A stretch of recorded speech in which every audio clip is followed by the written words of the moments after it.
আসমানের সব ফেরেশতারা কাঁদছে দুইবার। আকাশের যত ফেরেশতারা আছে সকল ফেরেশতারা একসাথে চিৎকার করে হাউমাউ করে কেঁদে দিছে দুইবার। কয়বার? একবার আসমানের সব ফেরেশতারা কেঁদেছে যখন মুহাম্মাদুর রাসূলুল্লাহ সাল্লাল্লাহু আলাইহি ওয়াসাল্লাম তায়েফে গেছেন আর অসহায় হয়েছেন। আল্লাহর রাসূল দ্বীনের দাওয়াত দেওয়ার জন্য তায়েফে চলে গেছেন। তায়েফে সরওয়ারে দু আলম এতটা অসহায়, এত অসহায় যে আল্লাহর রাসূল তায়েফে দাঁড়ায় যখন বলছেন, ইয়া আইয়ুহান নাস কুলু লা ইলাহা ইল্লাল্লাহু তুফলিহুন, এই জমিনের মানুষ পড়ো লা ইলাহা ইল্লাল্লাহ, তাহলে তুফলিহুন সফল কাম হয়ে যাইবা। আল্লাহর রাসূল কালেমার দাওয়াতটা খালি মুখ দিয়ে বাইর করছে। নবীজি এতটা অসহায়, আল্লাহর রাসূলকে চতুর্দিক থেকে তায়েফের হিংস্র দানব, মানবরূপী দানবগুলো রাসূলের উপরে হিংস্রতার সাথে আল্লাহর রাসূলের উপরে তারা নির্যাতন শুরু করে দিয়েছে। চতুর্দিক থেকে আল্লাহর রাসূলের পাথর মারা শুরু করছে। হাত দিয়ে পাথর মারতেছে না, হাত দিয়া না, পাখি মারে না, কি কয়, চোকা চোকা পাথরগুলো ধৈরা ধৈরা দূর থেকে আল্লাহর রাসূলের গায়ে মারতেছে। হিংস্রতা এত বেশি যে আল্লাহর রাসূলকে চতুর্দিক থেকে ওরা এমন ভাবে পাথর মারতেছে।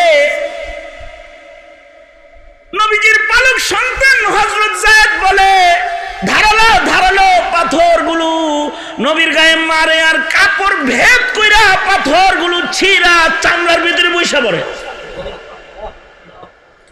হযরত যায়েদ বলেন, যেখান থেকে আল্লাহর রাসূলের গায়ে থেকে আমি পাথর উঙ্গুলি দিয়া টাইনা সরাই, সেইখান থেকে রক্তের স্রোত প্রবাহিত হইতে থাকে আল্লাহর রাসূলের দেহ মোবারক থেকে। আল্লাহর নবীর গায়ের থেকে রক্তের স্রোত বের হইতেছে। যেখান থেকে পাথর সরায় ওখান থেকে স্রোত বের হয়। আল্লাহর রাসূল বেহুশ হয়ে জমিনের উপরে পড়ে গেছে। ওরা বেহুশ পয়গম্বরকে দাঁড় করায়া আবার পাথর মারছে, আবার নবী বেহুশ হয়ে পড়ে গেছে। বেহুশ পয়গম্বর জমিনে পড়ে রয়েছে, আবার নবীজির হুশ আসছে, তো ওরা রাসূলকে আবার পাথর মারছে। হাবিবি কিবরিয়ার কুরবানি চিন্তা করে দেখেন, কেউ নাই, পয়গম্বর একা, পাশে কেউ নাই। আল্লাহর রাসূলকে এমন নির্যাতন ওরা করতেছে। আল্লাহর রাসূল যখন বেহুশ হয়ে পড়ে গেছে, একটা কাফেরের দিলের ভিতরে এই রক্ত দেখা মায়া লেগে গেছে। পয়গম্বরের গায়ে খুন ঝরতেছে, এটা দেখা কাফেরের দিলের ভিতরে মায়া লেগে গেছে। কাফের তার গোলামকে বলে, এই গোলাম যা, মুহাম্মদ মইরা না যায়, যা তার একটু পানি পান করা, ঠান্ডা পানি পান করা। একদিক দিয়ে নবীর খুন ঝরতেছে, নির্যাতিত পয়গম্বর এই প্রচন্ড গরমে মরু প্রান্তরে পাথরের দেশে তায়েফের পরে চতুর্দিক থেকে পাথরের আঘাতে ক্লান্ত বেহুশ পয়গম্বর পানি নিয়ে গোলাম হাজির হয়েছে। এমন মজলুম হালতে আল্লাহর রাসূল পানি পান করতেছে। নবীজির দয়া হয়ে গেছে যে পানি নিয়ে আসছে তার উপরে। তারে বলে, কে তুমি, কি তোমার নাম, কই তোমার ঘর? আগন্তুক বলে, আমি নেনোয়ার বাসিন্দা। কথাটা বলতে আল্লাহর রাসূল বলে, নেনুয়া এ তো আমার ভাইয়ের এলাকা, ওখানে পয়গম্বর ইউনুস আমার ভাই। কোথায় নেনুয়ার, কোথায় তায়েফ মক্কা, তার খবর আপনার কাছে। আল্লাহর রাসূল বলে, ভাইয়ের খবর ভাইয়ের কাছে থাকবে না তো কার কাছে থাকবে? খবর তো আমার না, খবর দেয় স্বয়ং আল্লাহ।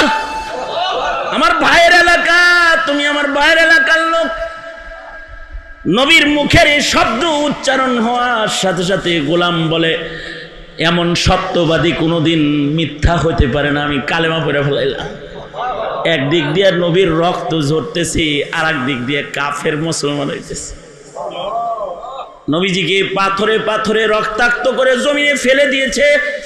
তৃতীয়বার যখন আল্লাহর রাসূল বেহুশ হয়ে গেছে, আল্লাহর রাসূল আল্লাহর দিকে, আসমানের দিকে তাকায় বলে, ওগো আল্লাহ, ও আল্লাহ, আপনি আমাকে কার কাছে ছাইড়া দিলেন, কার হাতে ছাইড়া দিলেন আল্লাহ?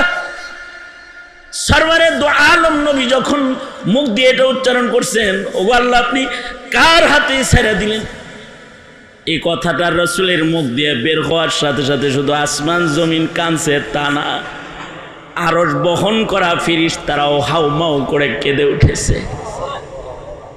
আকাশের সব ফেরেশতারা এক আওয়াজে কান্না শুরু করে দিছে। আল্লাহ তাআলা এক ঝাঁক ফেরেশতা মাটিতে পাঠায় দিছে। যা আমার বন্ধু বলে, আমি কার হাতে ছেড়ে দিছি, এখন আমার বন্ধুর অনুমতি সাপেক্ষে তায়েফবাসীকে জমিনের সাথে তোরা মিশায়া দে। আল্লাহর রাসূল সাল্লাল্লাহু আলাইহি ওয়াসাল্লাম কি জিবরাইল আয়েশা বলে, পয়গম্বর, এরা পাহাড় পরিচালক ফেরেশতা, আপনি আদেশ করলে দুই পাহাড়ের চিপা দিয়া যারা আপনার গায়ে হাত তুলছে তাদের মাটির সাথে মিশায়া দিবে। আল্লাহর রাসূল বলেন, না, মিটায়া দেওয়া যাবে না। ওরা যদি মরে যায় তাহলে আমি কালেমার দাওয়াত দিব কার কাছে? আল্লাহর রাসূল দুহাত তুলে আল্লাহকে বলে, ওগো আল্লাহ, ওরা বুঝে না, ওগরে মাফ করে দাও। সাধারণ মানুষের প্রশ্ন হলো, আরে নেককার যদি নেককার হয় তাহলে তাগর দোয়া কবুল হয় না কে? তারা গজব চাই আনতে পারে না? না, নবী যেমন কষ্টে পড়ে বদদুয়া করে না, দোয়াই করে। মনে রাখবেন, যারা সত্যিকারের আল্লাহওয়ালা, যারা সত্যিকারের নায়েবে নবী, এদের রক্ত ঝরে কিন্তু তাদের জবান বদদুয়া পড়ে না, বদদুয়া ঝরে না তাদের মুখ দিয়া, বদদুয়া ঝরে না। তারা ত্যাগ দিতে জানে, কোরবানি দিতে জানে, বদদুয়া করতে জানে না। তবে হ্যাঁ, এই অসহায়ত্ব যত বেশি হয়, রবের সাথে বান্দার তাআল্লুক আর সম্পর্ক তত বেশি হয়। কুরবানির মাধ্যমে আল্লাহ তাআলা বান্দাকে নিজের কাছাকাছি টেনে নেয়। মুহাম্মদুর রাসূলুল্লাহ সাল্লাল্লাহু আলাইহি ওয়াসাল্লাম যখন বেহুশ হয়ে পাথরের আঘাতে আঘাতে মাটিতে পড়ছেন, এমন অসহায়ত্ব যে নবীজির এই অসহায় হালত দেখে আসমানের ফেরেশতারাও সব একসাথে চিৎকার করে কাঁদছে, একসাথে সারা আসমান কাঁদে দিছে একসাথে।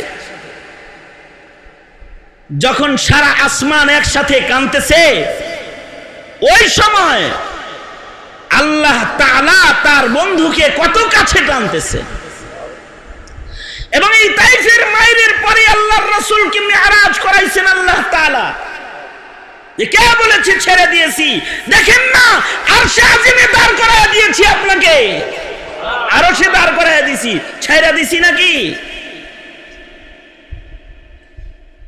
আল্লাহর রাসূল অসহায়ত্ব বরণ করেছেন, সাহাবীরা অসহায়ত্ব বরণ করেছেন।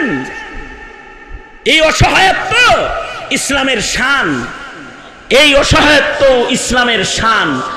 এই সময় ইসলামের গোনা বাছা মর্দে মুমিন বাছাই হয়। আল্লাহ তাআলা যাদের পছন্দ করেন তাদের বাছাই করতে থাকেন। এই জন্য দিলের ভেতরে যেন এই কথা না আসে কখনো যুগ ইসলামের না, মুসলিম হওয়া যাবে না। যুগ আলেমের না, ছেলে আলেম বানানো যাবে না। যুগ নেককারের না, আরে জমানা একরকম, ডিজিটাল যুগে এটা চলে না, এটা দিলের ভিতরে আনা যাবে না। হ্যাঁ, কে বলেছে ডিজিটাল যুগে চলে না? ইমানের ইমানদারি আর মুসলমানের মুসলমানি দাজ্জালের সামনেও চলে, দাজ্জালের সামনেও চলে, দাজ্জালের সামনেও চলে। সুতরাং ইমানের উপরে লাগবে ইস্তেকামত, ইস্তেকামতের সাথে ইমানের উপরে অটল থাকতে হবে। আর ইস্তেকামত যেটা, এইটা মুহাব্বত ছাড়া হয় না। মুহাব্বত যত পাওয়ারফুল হয়, ইস্তেকামত তত পাওয়ারফুল হয়। মুহাব্বত যত পাওয়ারফুল হয়, মুহাব্বত আল্লাহর জন্য মুহাব্বত যত পাওয়ারফুল হয়, আল্লাহর বিধান মানার ইস্তেকামত তত পাওয়ারফুল হয়। দেখেন না আল্লাহর জন্য মুহাব্বতটা, স্টাইলটা কি? আল্লাহর মুহাব্বতের মানে পাওয়ারটা কিরকম দেখাইতেছে। খলিলুল্লাহ, এই তো জিকাদা মাসের শেষ ভাগ, জিলহাজে এক মুহাব্বতের পরীক্ষা হয়েছে। যেই মুহাব্বতের দৃশ্য দেখে, ওই যে আমি বলেছি, দুইবার আসমানের সব ফেরেশতা কেঁদেছে, একবার হাবিবুল্লাহর রক্ত ঝরা দেখে কেঁদেছে, আর একবার আল্লাহর সাথে ইব্রাহিমের প্রেম করা দেখে কেঁদেছে। সারা আসমানের ফেরেশতারা কেঁদেছে। কখন? যখন হযরত ইব্রাহিমকে আল্লাহ তাআলা নির্দেশ করলেন, যাও প্রিয় বস্তু সন্তানটা আমার রাহে কোরবানি দিয়ে দাও।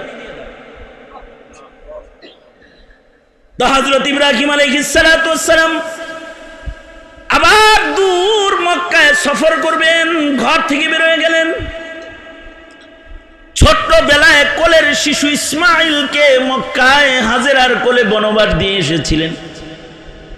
আজকে দীর্ঘদিন পরে আদেশ হয়েছে, যাও আদরের সন্তানটারে আমার রাহে কোরবানি দিয়ে দাও। হযরত ইব্রাহিম আল্লাহর খলিল চলে গেলেন মক্কায়। দেখে মক্কায় আজ আর মরুভূমি নাই, এখন এক বাজার জমেছে।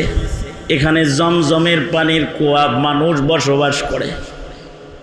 শত শত বাড়ির ভিড়ে ইব্রাহিম এবার যায় জিগায়, এই মক্কার লোকেরা, ইসমাইলের ঘর কোনটা, হাজেরার ঘর কোনটা? দেখায় দেয় ওইটা হাজেরার ঘর। হযরত ইব্রাহিম আল্লাহর খলিল হাজেরার ঘরের দরজায় দাঁড়ায় ডাকতেছে, ইসমাইল রে, আসনি রে সন্তান। হযরত ইসমাইল ঘর থেকে দৌড়ে মায়ের কাছ থেকে ঘরের দরজায় আসছে। আইসা দেখি এমন একটা জামা পরা মানুষ দাঁড়ানো আছে, ঠিক হুবহু একটা জামা ঘরে ঝুলানো আছে। এই জামাটার সাথে তার মাকে এই বছরের পর বছর ভালোবাসা প্রকাশ করতে দেখেছে। এই জামার কাছে যায়া মাকে গ্রাম নিতে দেখেছে, এই জামা জড়িয়ে কাঁদতে দেখেছে। কখনো সন্তান হয়ে জিগাইছে, মা এটা কার জামা গো মা? ঘরে ঝুলানো যা ধইরা কান্দ, জাত থেকে গ্রানলো। হাজেরা আবেগে এসে বলেছে, এটি খলিলুল্লাহর জামা, যাকে আগুনে পোড়ায় না। এই জামায় তার ঘাম আছে, যে তোর বাবা ইব্রাহিম, যিনি আল্লাহর খলিল, তোর বাবার গায়ের জামা আমি ঘরে ঝুলায় রাখছি। এ জামার থেকে তোর বাপের ঘামের গ্রাম খুঁজবো লই বেটা। ইসমাইল দেখে হুবহু আর একটা জামা পড়া লোক সামনে দেখা যায়, মাথায় পাগড়ি, গায়ে লম্বা জামা, সুন্দর চাঁদের চেহারা। যেমনটি বাবার বর্ণনা ইসমাইল মার কোলে শুনছে। ইসমাইল বাবাকে দেখে চিনে ফেলে ডাক দিয়েছে, বাবা ইব্রাহিম। জি আমি তোর বাপ ইব্রাহিম। হাত বিছায়া দিছে, আয় আমার বুকে আয়। আজকে ইব্রাহিম তার সন্তানকে বুকে লইছে, সেই শিশু ইসমাইলকে বনবাস দিছে, আজকে কিশোর ইসমাইলকে বুকে লইছে, বুকে লয়ে এই সন্তানকে বলে, সন্তান রে চল মিনায় বেড়াইতে যেতে হবে, চলুন বাবা মিনায় যাই। বাবার সাথে মিনায় চলে গেছে। মিনায় যায় ইব্রাহিম সন্তান ইসমাইলকে বলে, ইয়া বুনাইয়া ইন্নী আরা ফিল মানামি আন্নী আযবাহুক, এই সন্তান আমি স্বপ্নে দেখেছি যে তোকে আল্লাহর জন্য আমি জবাই করতেছি। ইসমাইল বলে, বাবা আল্লাহর খলিল, আপনি নবী, আপনার স্বপ্ন আল্লাহর ওহী ছাড়া অন্য কিছু না। বাবা গো, এক সেকেন্ড আর দেরি করা যাবে না, এই যে আমি ইসমাইল প্রস্তুত হয়ে গেছি। ইয়া আবাতি ফাআল মা তুমার সাতাজিদুনি ইনশাআল্লাহু মিনাস সাবিরিন। আল্লাহর কোরআন কথা বলে, আল্লাহর কোরআন কথা বলে। ইসমাইল তার বাপকে বলতেছে, বাবা আপনি আমাকে চিৎ করে শোয়েন না, আমার চেহারা দেখলে আপনার মায়া লাগবে। ও বাবা, আপনি আমার মুখটাকে মাটির দিকে দিয়ে আমার উপর করে শোয়ান, যেন ইসমাইল আপনি দেখতে না পান। ইতিহাস বলে, ইসমাইল বলে, আব্বা বছরের পর বছর আমি আপনার গায়ের জামার সাথে আমার মারে প্রেম করতে দেখেছি। বাবা আপনি যখন আমার গলাটা কাটবেন, তা আমার গায়ের রক্ত বের হওয়ার আগেই আমার জামাটা একটু খুলে ফেলেন, আমার জামায় যেন রক্তের দাগ না লাগে আম্মা। আর আমার এই জামাটা আমার মার কাছে নিয়ে একটু হাদিয়া দিয়েন। ইব্রাহিম হারানোর বেদনা যেমন ইব্রাহিমের জামা থেকে মা ঘ্রাণ নিয়েছে, ইসমাইল হারানোর বেদনাটা আমার মা এই জামাত থেকে নিতে পারবে। আব্বা এই জামাটা আমার মারে হাদিয়া দিন।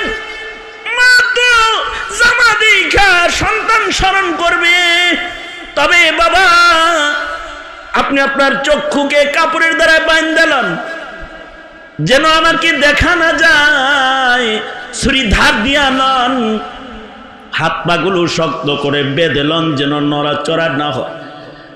আর আল্লাহর প্রেম সাগরে ডুইবা যান আপনি খলিলুল্লাহ, আমি কমাস কম জবিহুল্লাহ হয়ে যাই। ইসমাইলকে প্রস্তুত করে এবার পৃথিবীর একমাত্র ঘটনা, যা এর পূর্বেও দুনিয়ার মাটিতে কখনো হয় নাই, কিয়ামত পর্যন্ত কোনো দিন এমন ঘটনার পুনরাবৃত্তি আর ঘটবে না, যে বাপ হইয়া সন্তানের গলায় আল্লাহর নামে ছুরি ধরতেছে আল্লাহকে পাওয়ার জন্য। পিতা হয়ে পুত্রের গলায় যখন ছুরিটা ধরেছে আর বিসমিল্লাহি আল্লাহু আকবার বলে যখন ছুরিটা চালাইতেছে, ঠিক ওই সময় সারা আসমান কাঁদতেছে, ফেরেশতারা সব কাঁদতেছে। ফেরেশতাদের কান্নার আওয়াজে আল্লাহ কয়, এই ছুরি সাবধান, ইসমাইল কাটবি না। ইসমাইলের গায়ের একটা পশম কিন্তু কাটিস না, ছুরিকে মানা করে দিয়েছে। জিব্রাইলকে আদেশ করেছে, যাও জিব্রাইল জান্নাত থেকে দুম্বা লাও, ইসমাইলকে ছুরির নিচ থেকে সরাও, দুম্বাকে ছুরির নিচে খলিলের সামনে শোয়া দাও। হযরত জিব্রাইল জান্নাত থেকে দুম্বা নিয়ে যখন দৌড় দিছে, তখন হযরত জিব্রাইল তাকবীর দিতেছে, আর গোটা আসমানের ফেরেশতারা তাকবীর দিতেছে, আল্লাহু আকবার, আল্লাহু আকবার, আল্লাহু আকবার, আল্লাহু আকবার তাকবীর দিছে। ইসমাইলের সরায়া দুম্বাকে ছুরির নিচে যখন শোয়া দিছে, তো হযরত ইব্রাহিম যখন দুম্বাটাকে জবাই করে ফেলেছে, চক্ষুটা কাপড়টা খুলেছে, খুলে দেখে এ দেখি সন্তানের লাশ নাই, এ তো জান্নাতের দুম্বা। সাথে সাথে ইব্রাহিম চিৎকার করে আর একটা তাকবীর দিছে। সারা দুনিয়ার ফেরেশতারা সে তাকবীরে কণ্ঠ মিলাইছে, আল্লাহু আকবার ওয়ালিল্লাহিল হামদ। ওগো আল্লাহ, তুমি সবচেয়ে বড়, সকল প্রশংসা তোমার, যেই মাওলা আমাকে সন্তানের লাভ দেখাও নাই, জব করা সন্তান দেখাও নাই, জবাই করা পশুর দৃশ্য আমাকে তুমি দেখাইছো। আর ইসমাইল সাথে সাথে তাকবীর দিয়ে বলতেছে, লা ইলাহা ইল্লাল্লাহ, আল্লাহু আকবার ওয়ালিল্লাহিল হামদ। এই যে তিন মানুষের মুখ থেকে জিবরাইল, ইব্রাহিম, ইসমাইলের কণ্ঠের তাকবীর যখন চলতেছে, এই প্রেম তাকবীরে সারা দুনিয়ার ফেরেশতারা, আসমানের ফেরেশতারা তাকবীর দিতেছে। এই কারণে এই যে 9 তারিখ ফজরের নামাজ থেকে সারা দুনিয়ার তাকবীরে তাশরিক শুরু হবে। আইয়ামুত তাশরিকের 5 দিন, 13 তারিখ আসরের নামাজ পর্যন্ত প্রতি ফজরের নামাজের পরে মুসলমানরা তাকবীর পড়বে। হাজিরা মিনা ইসমাইল ইব্রাহিমের নকল করে তাকবীর পড়বে, আর সারা দুনিয়া ফেরেশতাদের নকল করে সকল বালেগের তাকবীর পড়া ওয়াজিব। পুরুষরা জোরে পড়বে, নারীরা আস্তে পড়বে। হাকিমুল উম্মত থানভী রহমাতুল্লাহ আলাইহি বলেছেন, তোমরা এই তাকবীরে তাশরিক পড়ার দিন আসার আগে, আইয়ামুত তাশরিক আসার আগে ঘরের ভেতরে তারিখ লেখা নিজের আহালকে স্মরণ করায় দিবা, তারা যেন ইব্রাহিমের সেই জবেহের দৃশ্যকে ভুলে না যায়, তারা যেন প্রেমিক হইয়া প্রতি নামাজের পরে তাকবীর পড়া লয়। বালেগ পুরুষ একবার পড়বে, ইমাম শাফি রহমাতুল্লাহি আলাইহি বলেন একবার না 3 বার পড়বে, আহমদ বিন হাম্বল বলে 3 বার পড়বে, ইমাম আজম আবু হানিফা বলে না, বালেগ পুরুষেরা, বালেগ মহিলারা একবার করে তাকবীর পড়বে। 5 বেলা ফরজ নামাজের পরে পড়বে, আল্লাহু আকবার, আল্লাহু আকবার, লা ইলাহা ইল্লাল্লাহ, আল্লাহু আকবার ওয়ালিল্লাহিল হামদ। সারা দুনিয়া কেঁদেছে, প্রেমের দৃশ্য দেখে কেঁদেছে। কারণ প্রেম যত বেশি হয়, ইস্তেকামত তত মজবুত হয়। ইসমাইলি ইস্তেকামত, হাজেরার ইস্তেকামত, আর ইব্রাহিমি ইস্তেকামত যদি কেউ নিজের ভেতরে আনতে চায়, তাইলে হাজেরার প্রেমের মতো প্রেম লাগবে, ইসমাইলের প্রেমের মতো জ্বলন লাগবে, ইব্রাহিমের প্রেমের মতো প্রেমের ঝুরির মালিকানা লাগবে, তাহলে ইস্তেকামত হবে। হাজার পাপের ভিড়ে, হাজার মুসিবত ঘিরে যখন সে বসবাস করবে, তখন তার ইসলাম, তার দ্বীন, তার ঈমান তাকে অটল অবিচল রাখবে। যদি সেই অটলতা আর অবিচলতায় স্থির থাকতে পারে, তো মরার সময় জান্নাত খুলে তাকে ডাক দেয়া হবে, ভয় নাই, আয় সিধা জান্নাতে চলে আয়, আল্লাহ তোর অপেক্ষায় আছে। আল্লাহ হবে মেজবান, তুই হবি মেহমান। আল্লাহু আকবার জোরে করে বলেন। ইন্নাল্লাযীনা ক্বালু রাব্বুনাল্লাহ, ইন্নাল্লাযীনা ক্বালু